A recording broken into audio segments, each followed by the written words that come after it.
The Princess of Wales returns to the Trooping the Colour, and we have all the details from her family moments to her fashion to Louis stealing the show. Plus, royal expert Richard Fitzwilliams is live at the Royal Ascot, and he is giving us all the best behind-the-scenes moments. Oh, it's absolutely fascinating. I mean, this is not only the highlight of the social season, but it's also, of course, a place where there's brilliant international racing. And is Queen Camilla getting in the way of Harry and Charles's reconciliation, as Sarah Ferguson reveals if she and Andrew would ever get back together? We've got that plus so much more on today's Royally Us. Hey everyone, and welcome to Royally Us. I'm Christina, that's Christine, and wow, do we have a lot to talk about. So much happy news this week, lots of really fun events, and a particularly, I think, uplifting, breaking news story that we have to start with. Definitely, yes. Kate is back in the royal fold, and we couldn't be more excited to see her. She turned heads at the annual Trooping the Colour event on June 15th after sharing her cancer diagnosis, of course, earlier this year. She was spotted in a carriage leaving Buckingham Palace with her 3 children, Prince George, daughter Princess Charlotte, and Prince Louis, ahead of King Charles's official birthday procession through London. She smiled and waved to the crowd in a carriage behind King Charles and Queen Camilla, and she and her children then disembarked the carriage to watch the official parade from the Horse Guards Parade in St. James's Park. Now, of course, she confirmed on Friday, the previous Friday, that she would be in attendance. She said in a statement, "I am making good progress, but as anyone going through chemotherapy will know, there are good days and bad days. On those bad days, you feel weak, tired, and you have to give in to your body resting. But on the good days, when you feel stronger, you want to make the most of feeling well." And she definitely made the most of feeling well. At least, from the outside, she looked so beautiful. A lot of people were talking about her dress and that she repurposed this dress, right? Yeah, so this was a Jenny Packham gown that we saw previously during sort of the coronation days leading up to the coronation. And it was restyled with a new belt and a big statement bow off to one side. I'm sure she sent it off to Jenny Packham and said, "I really like this one. Can we make it work?" Because they clearly have a growing relationship. She's used Jenny Packham for many years, but now that Sarah Burton isn't with Alexander McQueen anymore, we're seeing more of these custom Jenny Packham pieces.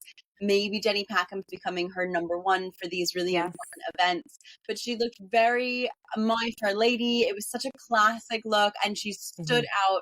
Not that she doesn't ever stand out, but really from the crowds with so many people, even if you were really far away, you would still catch a glimpse of that outfit, of that big white, that flash of white dress, and you would have felt like you had seen her.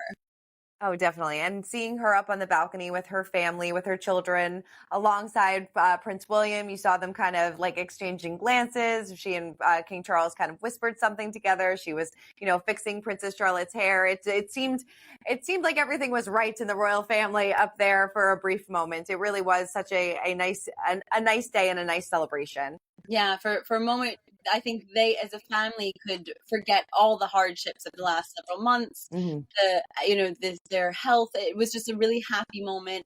The weather was not very good, but there was a little bit of sunshine. Otherwise, it was absolutely pouring with rain, but that feels very British. But this is such a happy event. It's so much. It's joyful every year. It's the parade. It's the the carriage ride, the military parade, the balcony appearance. And you can't not sort of smile at these cheering crowds when they're so happy to see you. So I think it was just such a joyful event.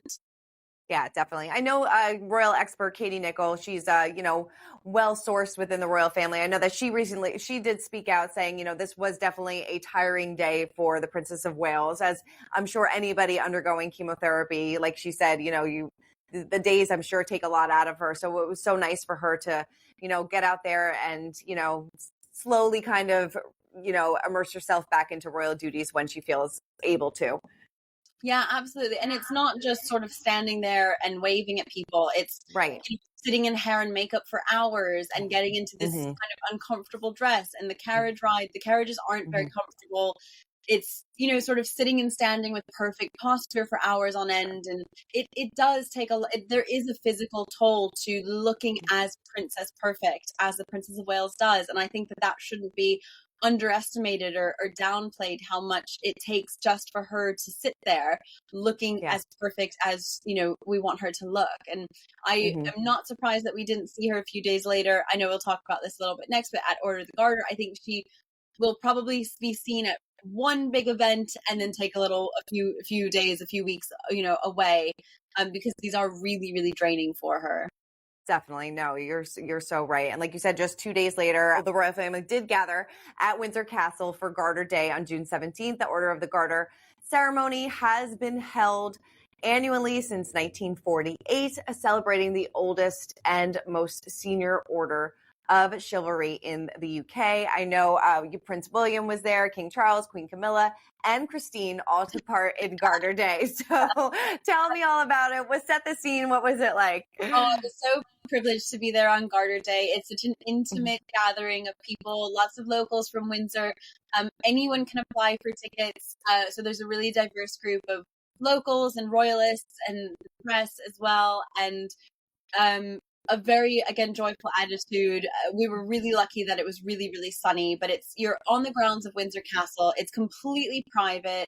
So there's this really intimate, moment of watching this really historic, the military parade, and then this historic walk from Windsor Castle to St. George's Chapel, where you're right up. We were so close to the members of the royal family, and they're very, it's a very, strange interaction because they're just sort of shuffling along in these capes and coats, and but it's beautiful. It really reminds you, the pomp and ceremony of these events reminds you of how historic and ancient the royal family is and how important that is to our culture and to the culture in the UK.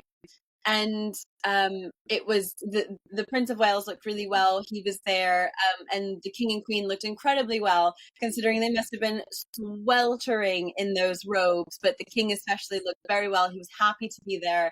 Lots of waves. And the Duke and Duchess of Edinburgh, I think, were the happiest to be there. Sophie just absolutely glowed. She seemed so happy to see, to be out with the people, to attend the services. And I think it is a happy day because those who are being invested, those who are being celebrated at this service, this is a lifelong, incredible achievement. So lots of emotions, lots of important people, and just a really amazing day. So fun. Definitely a day rich in tradition. And I'm so glad that you were able to be there and posted some beautiful pictures. And you looked fabulous too. I loved it. I loved your dress. Loved the look. I loved it. Yeah. Well, it was also a big weekend too because it was Father's Day in the royal family as well. And we got some great photos from the Princess of Wales. She shared a photo of Prince William alongside his 3 children on the beach. It looked so beautiful. And then they also posted a throwback photo of King Charles with a young Prince William on Father's Day as well. So Kate did take the photo and it looked really, really nice. So a beautiful tribute. It was a beautiful photo. I know this has been talked about a lot lately, but several photographers noticed that it was slightly askew, whatever. I don't know the photography term, but the horizon was not straight. And so we know she's still not editing these photos, which I think is, it might be a joke for her now. I hope it is because we're sort of laughing at it. She's sort of thinking, well, fine, I won't edit these photos. Right. Wonky horizon in the history books. But it was so nice to see a family photo of them looking normal and happy. They're at the beach in Norfolk, which is, we know, one of their favorite places. And I love how intimate these photos felt. Yes. Yes, it's really nice that they open up their personal family albums to us every now and then, which is great. All right. Well, the busy royal week continues, and we are breaking down the royal rules because Royal Ascot is officially underway, and royal expert Richard Fitzwilliams is there live to chat all about it. So take a look. All right, here we go. Well, Richard, thank you so much. You are live from the Royal Ascot. So kind of set the scene for us. What's it like? What have you seen? Oh, it's absolutely fascinating. This is not only the highlight of the social season, but it's also, of course, a place where there's brilliant international racing and there is an absolutely mesmerizing mix of fashion. My head was turned many times by some of the outfits I saw. How would you describe King Charles's mood? Did he seem very happy to be there? Does he seem tired? What did he look like today? Well, his mood was upbeat, as well it might be, because what happened was that the stand started cheering. So you had you had the band of the Scots Guards play the national anthem. And then as the carriages went past some of the enclosure, you had all these cheers. So it was a fillip, and a very well-deserved one for a very hard-working monarch, a workaholic who we know is being restrained at the moment for reasons that must be infuriating to him, but it's all looking very, very positive. And Queen Camilla looked fantastic. She was wearing electric blue. You could see it miles off.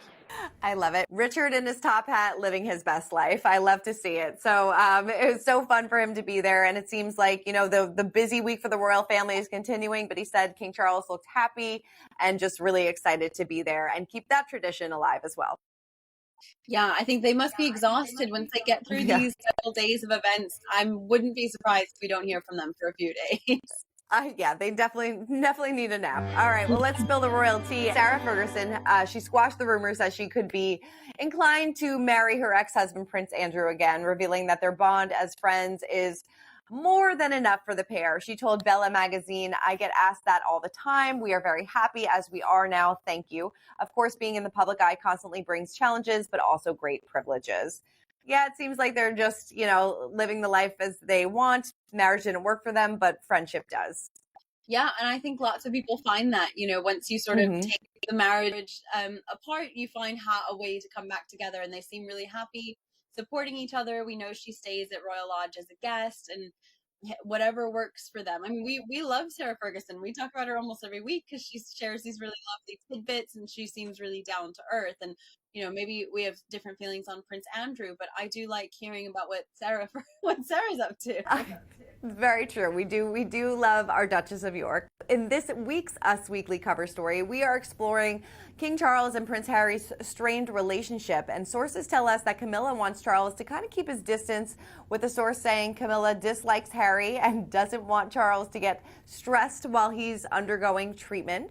So she tries to limit their interaction. Now, Charles, meanwhile, is holding out hope of salvaging their relationship, but is hugely conflicted because Harry has hurt William and Camilla so much, but it's not one-sided situation. Harry has also been hurt. I feel like, we've been talking about this for quite some time. Harry did take some jabs at Queen Camilla in his book and in his documentary, did call her a villain. I'm sure he's definitely has some conflicting feelings about her, given their past.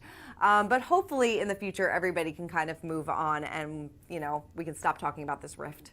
Yeah, and I think, Queen Camilla is so protective of King Charles. She just keeps saying, he's doing okay, but he won't listen to anyone's advice and he won't slow down. So I think she probably is behind the scenes trying to, minimize any stress, as much stress as she can, because as he undergoes treatment and continues to manage his health. And that looks like lots of different ways. Managing stress is everything from your workload to your relationships to, personal interactions. So I can see her sort of behind the scenes trying to make life just a little bit easier for him. Yes, the less stress, the better. But I'm sure in that job, in that capacity, stress all the time. All right, well, let's wrap up our pint-sized palace and take a moment for Prince Louis's dance moves. He was spotted dancing to the procession music while watching the parade, the Trooping of the Color parade. So Prince Louis always brings it. Love to see it all the time, but he really is so much fun to watch. I know. You could really tell this year that William and Kate they were going to embrace whatever he was going to do. There was no stress when he's dancing and he's making faces. And I thought he looked adorable. He's got great support in his older brother and sister. You can see clips of them, helping him, reminding him of how to stand and what to do. And so I think we just love his spirit and his energy so much. Love to see it. Prince Louis always giving us the memes that we deserve. So keep them coming. Love it. Well, Christine, what a week in royal news. So much wonderful news to report this week. So it was definitely a lot of fun. Yeah, I hope next week is just as happy. I wouldn't get our hopes up too high. Everyone does need time to rest. They're all still in recovery, but, fingers crossed. Fingers crossed. All right. Well, that is it for this week's episode of Royally Us. Everybody keep commenting, keep subscribing, and we'll see you next week.